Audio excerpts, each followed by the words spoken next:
আসন্ন নির্বাচনে আওয়ামী লীগের অংশগ্রহণ অনেকটাই অনিশ্চিত, কারণ দলটির কার্যক্রম নিষিদ্ধ রয়েছে। তাহলে এই অবস্থায় কি হবে দলটির ভবিষ্যৎ? ঢাকা দিল্লি আনুষ্ঠানিক অনানুষ্ঠানিক কূটনৈতিক আলোচনায় বিষয়টি এসেছে, কিন্তু সুনির্দিষ্টভাবে কোনো সিদ্ধান্ত হয়নি।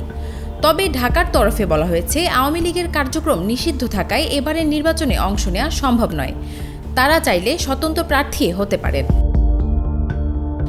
যাদের ইমেজ অপেক্ষাকৃত ক্লিন তাদের পক্ষে স্বতন্ত্র প্রার্থী হওয়ার ব্যাপারে সরকারের কোনো আপত্তি নেই, কিন্তু যাদের বিরুদ্ধে মামলা মোকদ্দমা রয়েছে কিংবা মানবতা বিরোধী অপরাধের সঙ্গে সংশ্লিষ্টতা আছে তাদের এমন কাউকে নির্বাচনে অংশগ্রহণের সুযোগ দেওয়া হবে না। মানবতা বিরোধী অপরাধের সঙ্গে যুক্ত থাকায় গত 12 মে এক প্রজ্ঞাপনে দলটির কার্যক্রম নিষিদ্ধ ঘোষণা করা হয়। যুক্তরাষ্ট্রসহ ইউরোপের কয়েকটি দেশের পক্ষ থেকেও আওয়ামী লীগের অংশগ্রহণ নিয়ে সরকারের সঙ্গে অনানুষ্ঠানিক যোগাযোগ হয়। তাদেরকেও সরকার একই জবাব দেয়।